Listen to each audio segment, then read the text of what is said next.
Hello and welcome back to study time only. दोस्तों स्वागत है एक बार फिर से आपका स्टडी टाइम ओनली में। और आज हम डिस्कस करने जा रहे हैं द हिंदू एनालिसिस। तो आज हम देखेंगे 17 एंड 18 अगस्त 2020 के सभी इंपॉर्टेंट न्यूज़ को और डिस्कस करेंगे विद द हेल्प ऑफ यहाँ पे एनालिसिस करेंगे, एक एक पॉइंट्स को देखेंगे। तो चलिए देखते हैं। सबसे पहले ये देखिए, ये जो न्यूज़ है ये कल की न्यूज़ है और मैं फटाफट आपको बता दूंगा क्योंकि कल ऐसा कुछ खास न्यूज़ आई नहीं थी, इसलिए मैंने यहाँ पे कल सेशन नहीं लिया था। आज मैंने दोनों को एक साथ कर दिया है, इसके बाद ये सेशन लेके आ रहा हूँ। US FDA not for rapid inexpensive saliva test. तो यहाँ पे it's issued higher accuracy in detecting the presence of virus. यहाँ पे बताया जा रहा है कि किस तरीके से टेस्ट किया जा रहा है और क्या है। तो वो जनरल सी है चीज़ें, ऐसा कुछ खास इसमें नहीं है। सलाइवे की मदद लेके जो डीएनए आरएनए होता है, आप सभी लोगों को पता है, आरएनए निकलता है, आरएनए से फिर वो डीएनए में कन्वर्ट किया जाता है उसे, और फिर आरएनए जो होता है, ठीक है, फिर उसको डीएनए में कन्वर्ट किया जाता है आरटीपीसीआर के द्वारा। यहाँ पे लिखा भी हुआ है अगर आप पढ़ेंगे इसको तो, ठीक है। तो सलाइवे की तरह इसका यूज किया जा रहा है। तो छोटी सी न्यूज़ थी। देन नेक्स्ट क्या है, airlines fighting to stay airborne. यहाँ पे देखिए बताया गया है, ये जीएस पेपर 3 से आपका रिलेटेड है कि impact of Covid pandemic on aviation industry. किस तरीके से एविएशन इंडस्ट्री को इम्पैक्ट किया है कोविड पेंडेमिक ने। ये जो सिचुएशन निकल के आई है कोविड पेंडेमिक का, ये किस तरीके से इम्पैक्ट करती है वो आपके लिए इंपॉर्टेंट हो जाता है। तो यहाँ पे आप देख लीजिए, मैंने थोड़ा सा इंट्रोडक्शन भी डाल के रखा है कि आप किस तरीके से, अगर कभी इस तरीके से क्वेश्चन आता है जनरली, क्या होता है कि आप अगर स्टेट पीसीएस वगैरह का एग्जाम दे रहे हैं तो 101% सिचुएशन है कि वहाँ पे इस तरीके से छोटे छोटे क्वेश्चन पूछ ली जाए, या फिर आपके यूपीएससी में मेंस के अंदर भी डायरेक्टली इस प्रकार के ऐसे क्वेश्चन पूछ ले जाते हैं। और वहाँ पे 2 या 3 क्वेश्चन रहते हैं एक ही क्वेश्चन के अंदर, तो एक हेडिंग ये डाल दिया जाएगा, फिर आपसे वे फॉरवर्ड पूछा जाएगा। तो ये जो पार्ट है ये आपको कैसे लिखना है वो हम डिस्कस करेंगे यहाँ पे, ठीक है। यहाँ पे आपका प्री प्लस मेंस सबकी तैयारी होगी, आपको बिल्कुल घबराने की जरूरत नहीं है। 2021 का कैलेंडर आ चुका है, तो आप लोगों को मैं शेयर कर दिया हूँ टेलीग्राम ग्रुप के अंदर भी, और मैं यूट्यूब के अंदर भी कम्युनिटी पेज में भी डाल दूंगा उसको, तो वहाँ से आप देख सकते हैं। तो 2021 के कैलेंडर आ चुका है, सभी एग्जाम होने वाला है। ऐसा नहीं कि कोई भी एग्जाम पोस्टपोन्ड होगा, अब कोई भी एग्जाम पोस्टपोन्ड नहीं होने वाला है। ना 2020 का प्रीलिम्स पोस्टपोन्ड होगा, ना मेंस पोस्टपोन्ड होगा, कुछ भी पोस्टपोन्ड नहीं होने वाला। तो आपको ध्यान रखना है ये चीज़, ठीक है। अब देखिए यहाँ पे देखिए, Covid pandemic has caused probably the significant impact to the aviation sector with the world going into a lockdown and airlines being grounded internationally, the sector has come to stand still. तो ये sector बिल्कुल stand still में आ चुका है, जिसकी वजह से बहुत ज़्यादा इम्पैक्ट देखने को मिला है। आप सभी लोग जानते हैं किस तरीके से इंटरनेशनल सभी फ्लाइट्स बंद थी, डोमेस्टिक फ्लाइट्स बंद हो चुकी थी बड़े लेवल पे, और बहुत टाइम से बंद थी, ठीक है। एविएशन सेक्टर की मैं बात करता हूँ, crucial aviation sector that connects nation across the world, जो क्रूशियली बहुत ज़्यादा इंपॉर्टेंट है, जो इंटरनेशनल फ्लाइट्स की भी मैं बात कर रहा हूँ। Witness in flurry of layoffs and pay cuts, some workers have been asked to go forced unpaid leaves for the aviation company। तो मैं फोर्सफुली तरीके से उन्हें जो है कंपनी से एक तरीके से लीव में दिया गया कि अनपेड लीव में, मतलब एक तरीके से नौकरी से बहुत सारे लोगों को निकाल दिया गया। या फिर ये कह सकते हैं कि आप अनपेड लीव में कि आप अभी जाइए, आपके पास अभी अभी कोई काम नहीं है, जब काम होगा तब हम आपको बुला लेंगे। तो इस तरीके से बहुत सारे वर्कर्स को इस तरीके से गया। तो ये बहुत ज़्यादा इम्पैक्ट हुआ। तो यहाँ पे मैंने सारी इन्फॉर्मेशन लिख के रखी है, आप चाहें तो एक एक पॉइंट को बैठ के अच्छे से रीड कर सकते हैं। मैंने क्रक्स निकाल के रख दिया है, एक एक पॉइंट को लिख दिया है यहाँ पे। तो ये आपका काम है कि आपको ये चीज़ करनी है, ठीक है। क्योंकि क्या होगा, अगर हम सारी चीज़ों को इस तरीके से करते जाएंगे तो सेशन हमारा थोड़ा सा लंबा पहुंच सकता है। इसलिए मैंने कोशिश कर रहा हूँ कि सारी चीज़ों को मैं आपको बताता हुआ चलूँ किस तरीके से। अब जो जैसे लॉकडाउन के क्या इम्पैक्ट हुआ है, तो अगर बात की जाएगी तो किस तरीके से बहुत ज़्यादा सारी चीज़ें नीचे जा चुकी हैं, ठीक है। फाइनेंशियल हेल्प लोगों को नहीं मिल पा रही, सपोर्ट देने की ज़रूरत है। अब किसी को देखिए अनगारंटेड फाइनेंशियल हेल्प है, यहाँ पे किसी को गारंटेड फाइनेंशियल हेल्प नहीं दी जा रही है। तो यही जो छोटी छोटी चीज़ें हैं जो हमें यहाँ पे याद रखनी है, ठीक है, एम्प्लॉयज़ वगैरह को। तो ये यहाँ पे अब देखेंगे हम, ठीक है। How severe the lockdown impact airline, क्या इम्पैक्ट किया एयरलाइन के अंदर, ये पीडीएफ पीपीटी मैं टेलीग्राम ग्रुप के अंदर शेयर कर देता हूँ, वहां से आप इसको ज्वाइन कर सकते हैं। Clear. Aviation is among the worst affect sector, सबसे ज्यादा इफेक्ट जो होने वाला सेक्टर अगर कभी आपको लिखने के लिए आए तो अब एविएशन को जरूर लिखेंगे, क्योंकि क्या हुआ है कि अगर कनेक्टिविटी जो बहुत बड़ी प्रॉब्लम है इस पेंडेमिक की, कि अगर आप कनेक्टेड रहेंगे एक दूसरे से तो ये फैलेगा, तो इसलिए कनेक्टिविटी को तोड़ना है। कनेक्टिविटी क्या है, एविएशन सेक्टर बहुत बड़ा कनेक्टिविटी है एक देश से दूसरे देश में, इसीलिए तो फैला है। देखिए बाहर से लोग आए, हमारे इंडिया के अंदर तो था नहीं, ठीक है, बाहर से लोग आए, जब बाहर से लोग आए इंटरनेशनल फ्लाइट से, उनको कोविड था, उनकी वजह से फिर धीरे धीरे वो वायरस फैलता गया, और देखिए आज कितने बड़े बड़े पहुंच चुका है। तो ये एक तरीके से आप कह सकते हैं कि कितना ज़्यादा ये इफेक्ट करता है। तो transport sector, international air transport sector crisis, तो यहाँ बहुत बड़े लेवल पे क्राइसिस निकल के आया है, ठीक है। Cash reserve airline companies running low, many almost bring bankruptcy, तो बहुत सारी तो ऐसी होगी बैंकरप्सी की उसमें जा चुकी है कि यार अब वो अपना मतलब सारी चीज़ें नहीं उठा पा रही, क्योंकि जो उन्हें प्रॉफिट होना चाहिए वो हो ही नहीं पा रहा है, एक तरीके से बिल्कुल नीचे नीचे डिग्रेड जा रही है। कुछ टाइम तक उन्होंने पेमेंट दिया, पे किया वहाँ पे वर्कर्स को, एम्प्लॉय को, इसके बाद उन्होंने पे विदाउट लीव में मतलब विदाउट पे लीव में भेज दिया कि आपको लीव में आप जाइए, जब आपका काम होगा तो आपको बुला लिया जाएगा, ठीक है। तो ये सारी चीज़ें बताइए। अब देखिए कुछ सिग्निफिकेंस हम देख लेते हैं। The air transport industry include airlines and it's supply chain is estimate to contribute directly or indirectly 72 billion of GDP of India। तो हमारे यहाँ 72 बिलियन, याद रखिएगा कितना, 72 बिलियन ऑफ जीडीपी जो है अप्रोक्सीमेटली जो है इंडिया को कंट्रीब्यूट करता है एविएशन सेक्टर। इस तरीके से आप मेंशन कर सकते हैं, जो आपकी फैक्ट को बहुत जो है मजबूत करेगा अपने आंसर को, ठीक है। India being the fastest growing domestic market in the world 18.6% per annum की रेट से हमारा जो एविएशन सेक्टर था, डोमेस्टिक एविएशन सेक्टर, वो इंक्रीज हो रहा था। फॉलोड बाय चाइना के अंदर जो है 11.6% है, ठीक है। IATA रिपोर्ट के द्वारा, सॉरी IATA रिपोर्ट के द्वारा। क्लियर हो रहा पॉइंट? तो ये आपको लिखना है, ये फैक्चुअल इन्फॉर्मेशन आपको याद होनी चाहिए, ठीक है। What relief measure could be provided, क्या रिलीफ मेजर प्रोवाइड होने चाहिए, क्या आप यहाँ पे देख सकते हैं कि थोड़ा सा हो सकता है उनमें जीएसटी में छूट देना चाहिए, जो जीएसटी वगैरह लग रहा है, ठीक है। या फिर उसमें first moratorium next 12 month all the interest of the principal, जो भी अगर कुछ फाइनेंशियली उसको जो लोन वगैरह लिया था उसमें छूट मिलना चाहिए कि यार अभी वो ना पे करे, क्योंकि जब प्रॉफिट ही नहीं निकल के आ पा रहा है तो किस तरीके से हम सोच सकते हैं कि किस तरीके से वो अपने सारी चीज़ों को मैनेज करेंगे। तो सिंपल सी चीज़ है, ये आपको पता होना चाहिए, ठीक है। तो यही सारी चीज़ इसके अंदर बात की। Third, aviation turbine fluid need to brought under the ambit of 12% GST, जो है इसको लाना चाहिए फ्लूइड वगैरह को। तो ये छोटी छोटी चीज़ें हैं, बहुत ही काफ़ी ज़्यादा आपके के लिए इंपॉर्टेंट है, तो इसको आप याद रखिएगा। यहाँ पे देखिए कोलकाता डार्लिंग जूस को ऑनलाइन, तो कोलकाता और दार्जिलिंग के जो जू होंगे वो ऑनलाइन जाएंगे। अब सोचिए ऑनलाइन कैसे जाएंगे, जो animals lover and West Bengal now be able to watch wildlife from the comfort of their home in the forest department, starting the streaming animal from the Alipore zoological garden Kolkata. तो यहाँ पे जैसे कि आप लोगों ने देखा होगा ना कि आप लोगों ने अगर डिस्कवरी देखते होंगे या फॉरेस्ट वगैरह का, तो वहां पे आपको देखने को मिलता होगा कि आप बड़े बड़े जंगलों के अंदर जब वो लोग जाते हैं और देखते हैं तो आप उसको देख पा रहे होंगे। इसी तरीके से आप यहाँ के जो जूस हैं तो वहाँ पे जाएंगे, उस सब का वीडियोस बनाया जाएगा, वो उसको फिर प्रसारित किया जाएगा। तो ये एक इम्पॉर्टेंट हो जाता है, आप इसको देखिए, जिससे बच्चे भी घर बैठे आप ये सारी चीज़ों को देख सकें, ठीक है। Biodiversity park to come up in Aravalli, ये छोटी सी न्यूज़ थी, आप एक बार चाहे देख सकते हैं इसको। देखिए बायोडाइवर्सिटी की इंपॉर्टेंस यहाँ पे है।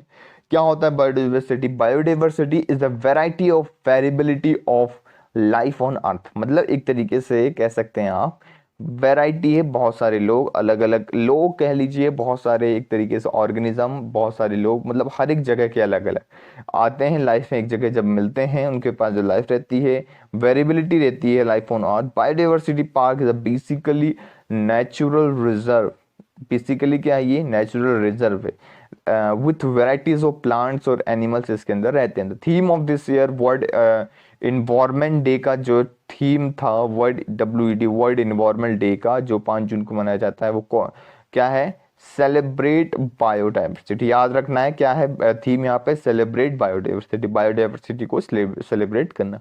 तो हो सकता है इनडायरेक्टली क्वेश्चन बायोडाइवर्सिटी के ऊपर पूछ लिया जाए, व्हाट इज बायोडाइवर्सिटी आपको पता होना चाहिए, कितनी बायोडाइवर्सिटी है, कैसे बायोडाइवर्सिटी होती है, इसके ऊपर बेसिक क्वेश्चन जो है प्रीलिम्स या मेंस में अराइज हो सकता है। क्लियर हो गया। अब देखिए draft EIA notification 2020 GS paper 3 से रीड करता है environment impact assessment, environment pollution and degradation. तो देखिए DMR से began work on the bridge over Yamuna river, तो ये जो है पूरा बात की जा रही। तो अब यहाँ पे इंपॉर्टेंट ये हो जाता है, देखिए ये कल के पेपर में भी आया था, कल के न्यूज़पेपर में भी, आज के न्यूज़पेपर में भी आया है, काफ़ी इंपॉर्टेंट न्यूज़ है। मैंने इसके प्रॉस और कॉन्स दोनों को डिटेल में कवर किया हुआ है, नीचे लिंक दे दूंगा EIA की, तो आप लोग जाइए उस लेक्चर को जरूर देखिएगा, क्योंकि अगर एक बार आप उस लेक्चर को देख लेते हैं कंप्लीटली, तो आपका EIA वाला कॉन्सेप्ट इतना अच्छे से क्लियर हो जाएगा कि आपको फिर बार बार यहाँ वहाँ से चीज़ों को लेने की जरूरत नहीं पड़ेगी, क्योंकि मैंने वहाँ पे एक एक पॉइंट को, एक एक चीज़ को डिस्कस किया हुआ था। जरूर से जाइए और चैनल को जरूर से सब्सक्राइब करना है, वो मेरा नया चैनल है, मेरा खुद का है, तो वहाँ पे आपको जरूर सब्सक्राइब करना है। NEET JEE won't be postpone. अब देखिए यहाँ पे बात की जाए, नीट और जेई को पोस्टपोन नहीं किया जाएगा, सुप्रीम कोर्ट के द्वारा यहाँ पे बता दिया गया है। जैसा कि आप सभी लोग जानते हैं, नोटिफिकेशन आ चुकी है, 2021 के कैलेंडर जारी कर दिया गया है सभी एग्जाम्स के लिए, यूपीएससी के। तो कब कौन से कैसे एग्जाम्स होंगे वो सारी चीज़ें बता दी गई हैं। तो यहाँ पे बताया गया है कि कोविड में continue, are you going to wait another year, court asks the petitioner. जो पिटिशन डाल रहे हैं उनसे पूछा जा रहा है कि क्या आप एक साल और वेट करेंगे, या क्या हम, देखिए इस तरीके से, देखिए अभी तो यहाँ पे बताया गया नीट के लिए, जेई के लिए, कि आप हम एक साल और वेट नहीं कर सकते हैं, क्योंकि अगर करेंगे तो लोगों की जो पढ़ाई है और वो जो एरिया है उसमें बहुत ज़्यादा कॉन्फ्लिक्ट देखने को मिल जाएगा, बहुत ज़्यादा प्रॉब्लम देखने को मिल जाएगा कि ठीक है। तो ये इस वजह से यहाँ पे बोला जा रहा है कि हम सारे एग्जाम्स लेंगे, कोई भी एग्जाम रुकेगा नहीं, इसलिए कैलेंडर भी जारी कर दिया गया है। तो ये आपको याद रखना है, ठीक है। Supreme Court study context of charges against जजेस। तो यहाँ पे it will hear the arguments on the process to make the allegation of public. तो यहाँ पे आप देखेंगे क्या है, ठीक है। तो जो चार्जेस लगाए जाते हैं जजेस के अंदर, वो चीज़ हम इसके अंदर देखेंगे। एलिगेशन पब्लिक के अंदर क्या है, प्रशांत भूषण जो केस था, अब इसको आगे हम डिस्कस करेंगे, ठीक है। लेकिन इसके पहले जो से हरियाणा टू कंडक्ट ई लोक अदालत ऑन अगस्त 29, तो ई लोक अदालत जो है अगस्त 29 में, उसको हम देखते हैं यहाँ पे।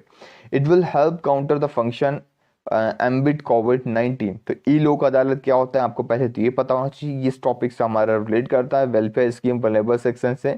Then the first of its kind country, Delhi के अंदर बना था पहला ई लोक अदालत। आप सही लोगों को पता है, हमने पिछले लेक्चर्स के अंदर डिस्कस किया हुआ है। जो लोग कंटिन्यूटी से लेक्चर्स देख रहे हैं उनको पता है कि हम क्या चीज़ों को डिस्कस कर रहे हैं। देखिए यहाँ पे Delhi state legal service authority, अगर मैं बात करता हूँ DSLSA, Delhi state legal service authority setup किया गया था। रिसेंटली ऑर्गेनाइज ई लोक अदालत ने ऑर्गेनाइज किया टू फैसिलिटेट द मेडिएशन। क्या करता है, एक तरीके से मेडिएशन का काम करता है, ठीक है। अब देखिए लोक अदालत का अगर मैं बात करता हूँ, एक तरीके से मेडिएटर होता है मेडिएशन का, कोर्ट में जाए बिना। यहाँ जो जजमेंट देंगे वो ऐसा नहीं कि जजेस ही देंगे, जजेस ही आएंगे बताएंगे, लेकिन यहाँ पे आपको ये चीज समझना होगा, इनकी जो डिसीजन होगी पहली बात तो बाइंडिंग होगी, ठीक है। ऐसा नहीं कि आपने देख लिया, लेकिन ये कोर्ट से बाहर सेटलमेंट होता है कि आप सेटलमेंट करना चाहते हैं कोर्ट से बाहर, तो वहां पे आप कर सकते हैं। वो are willing to their matter settles amicably in all the district courts complexes of Delhi. तो यहाँ पे ये बताया जा रहा है, ठीक है। अब हाउ इट वाज कंडक्टेड, कैसे कंडक्ट किया जाता है, कि आप लोगों को पता होना चाहिए। In the e Lok Adalat an online link would be send to Sama. Sama मतलब एक ऑनलाइन पोर्टल है डिस्प्यूट रेजोल्यूशन के लिए, platform organiser department of justice and resolving the dispute through the video conferencing. तो वीडियो कॉन्फ्रेंसिंग के थ्रू इसको सॉल्व किया जाएगा। जैसे सामा जो है पोर्टल, अगर पूछ लिया प्लेन्स में क्या है, क्या कोई ऐप है या एक ऑनलाइन प्लेटफॉर्म है, बताइए क्या है, ठीक है।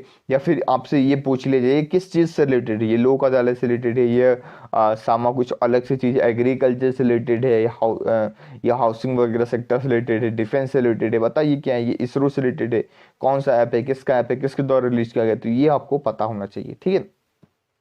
अगर आपका रिजोल्यूशन डिस्प्यूट जो है सेटल हो जाता है तो क्या होगा, आपको एक ओटीपी भेजा जाएगा आपके मोबाइल में। अगर आप उसे कंफर्म कर देंगे तो आप ये माना जाएगा कि डिस्प्यूट जो है सेटल्ड हो चुका है। जैसे कि अगर आप सिम लेते हैं या कुछ भी करते हैं, आपके पास ओटीपी आता है ना, तो ओटीपी क्या करते हैं, आप उसमें बताते हैं, उसमें डालते हैं ओटीपी, तब आप कंफर्मेशन दे देते हैं। जब आप कंफर्मेशन दे देते हैं तो ये होता है कि हाँ आपका रिजोल्यूशन मतलब ये जो भी डिस्प्यूट था वो सेटल हो चुका है, ठीक है। अब देखिए लोक अदालत क्या है, सबसे पहले तो आपको यही पता होना चाहिए, लोक अदालत is one of the alternative dispute redressal mechanism. एक अल्टरनेटिव है, कोर्ट में ना जाके आप लोक अदालत में जा सकते हैं। वहां पे क्या होगा, सेम प्रोसेस रहेगा, सेम में रहेगा। कोर्ट्स का बर्डन कम करने के लिए जनरली ये चीज लाया गया है, ठीक है। जो पेंडिंग ऑफ केसेस जो बढ़ते आ रहे थे, डेट आगे बढ़ती आ रही थी, तो सपोज दो लोगों के बीच में कोई डिस्प्यूट है तो आप लोक अदालत में जा सकते हैं। Form the fulfil the promise given by the preamble of the Indian constitution, जो हमारा है ये क्या है, securing justice social economic and political of every citizen of India. इसमें सबसे पहली चीज किसी को पैसा नहीं देना होता है, ये फ्री ऑफ कॉस्ट होता है। अगर मैं कॉन्स्टिट्यूशनल बाइस की बात करता हूँ, article 39A of the constitution provide, क्या प्रोवाइड करता है, लोक अदालत नहीं प्रोवाइड करता है, ये प्रोवाइड करता है फ्री लीगल एड। डीपीएसपी का पार्ट याद रखिएगा, free legal aid to the deprived and weaker section of the society and promote justice on the basis of equal opportunity। तो ये आपको याद रखना होगा। क्लियर हो गया पॉइंट।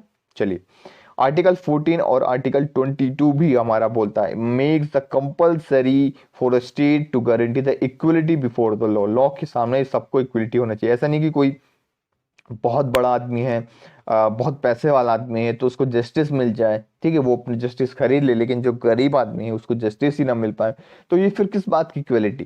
तो ये इंपॉर्टेंट हो जाता है कि आप कोई भी हो, ठीक है, आपको जस्टिस मिलेगा। अब देखिए ये हमारे कॉन्स्टिट्यूशन में लिखा है, अब ग्राउंड लेवल में क्या हो रहा है, तो वो चीज़ तो इसीलिए तो आप लोग सर्विस सिविल सर्विस बन के जा रहे हैं कि आप उसको सही तरीके से जो हमारा कॉन्स्टिट्यूशन में है उससे आप इम्प्लीमेंट कर पाएंगे। क्लियर हो गया पॉइंट। स्टेचुटरी प्रोविजन की अगर मैं बात करता हूं, इसे स्टेचुटरी प्रोविजन दिया गया है लीगल सर्विस अथॉरिटी के अंदर, या देखिए या लीगल सर्विस अथॉरिटी एक्ट 1987 के तहत इसको स्टेचुटरी स्टेटस दिया गया है लोक अदालत को। पूछा जा सकता है ये कैसी बॉडी है, क्या ये कॉन्स्टिट्यूशनल बॉडी है या फिर स्टेचुटरी बॉडी, तो आपको बताना है ये कैसी body, statutory body. It's not a constitutional body. Constitutional body वो होती है जिसका जिक्र कहाँ होता है, जिसके बारे में कहाँ पे लिखा होता है, कॉन्स्टिट्यूशन के अंदर लिखा होता है। अगर कॉन्स्टिट्यूशन के अंदर लिखा है दैट मीन्स कोई ना कोई आर्टिकल होगा, ठीक है, तो ये आपको पता होना चाहिए। फाइनल वर्ड की अगर मैं बात करता हूँ, binding on all the parties के बीच में ये बाइंडिंग है, ठीक है। वर्डिक्ट आप कोई भी अपील नहीं कर सकते इसके बाद। No provision for appeal against the verdict made by the Lok Adalat, कोई भी आप इस तरीके से अपील नहीं कर सकते इसके फैसला आने के बाद, ठीक है।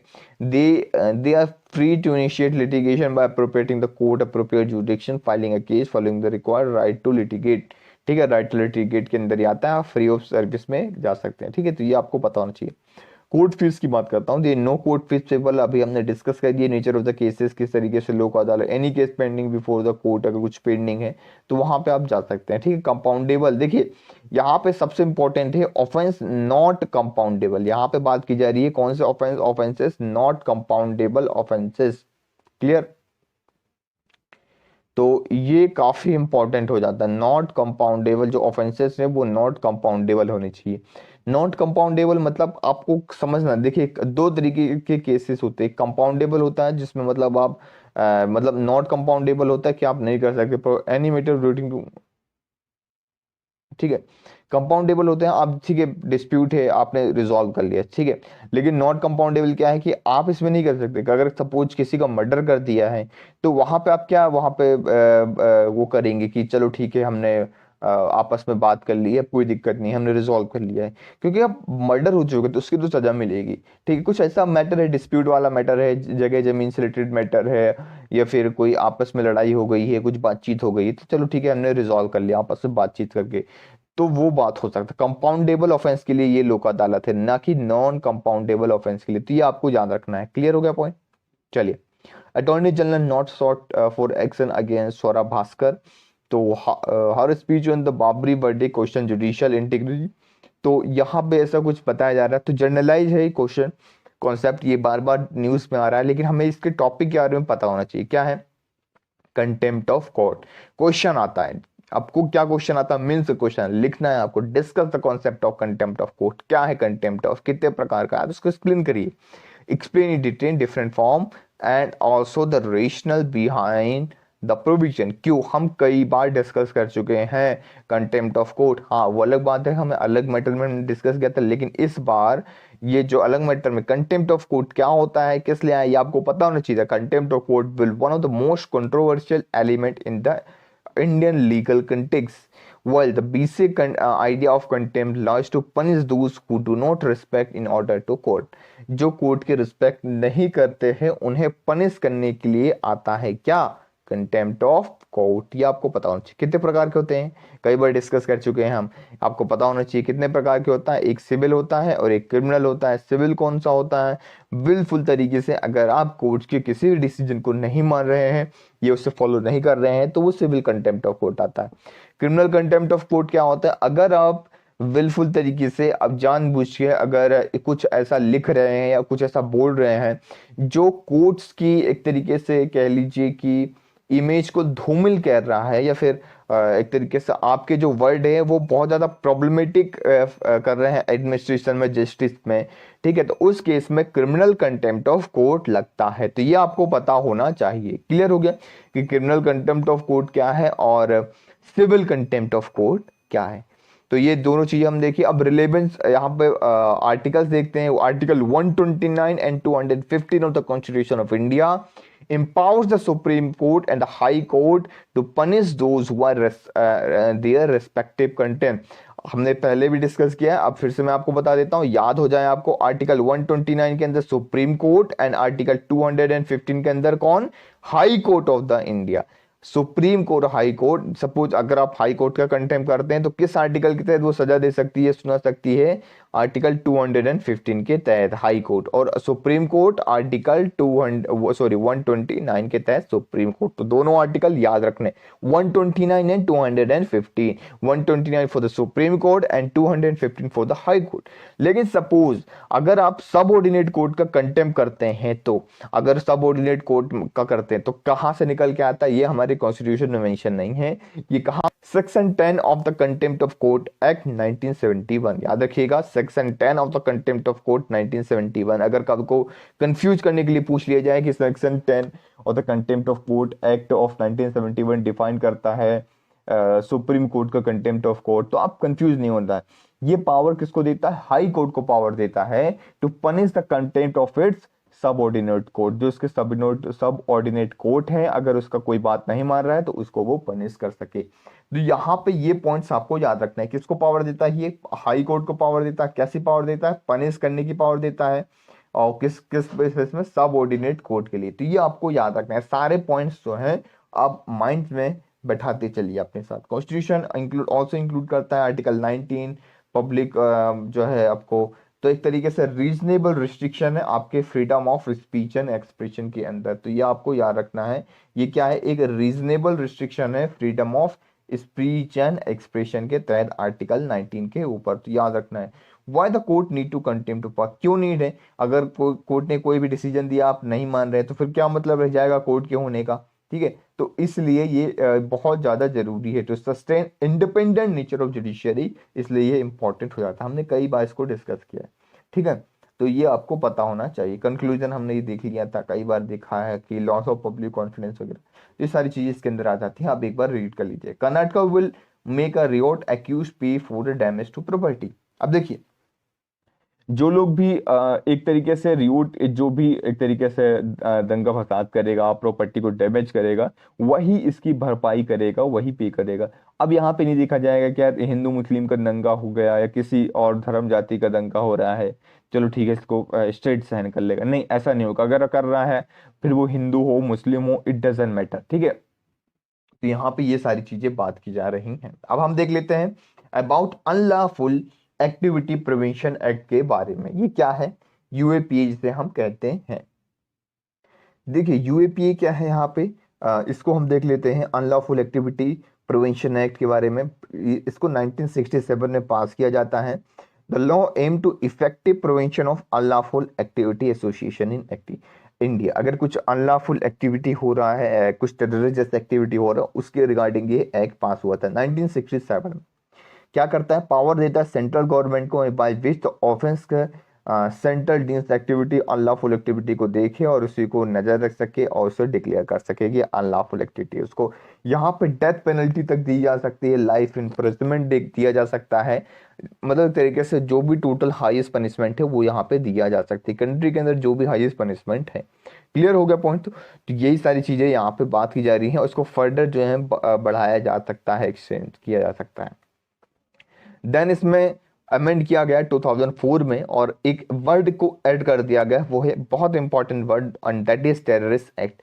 तो इन्होंने यहाँ पे जो डिफाइन किया है कि अब जो भी इस तरीके से दंगे फसाद होंगे उसे हम टेररिस्ट एक्ट के तहत लेंगे। That means to list offence to be ban organization terrorist activity under the 2034 outfit were banned। यहाँ पे बैन कर दिया 2000 unlawful activity refers as the action related to the succession or cessation of territory।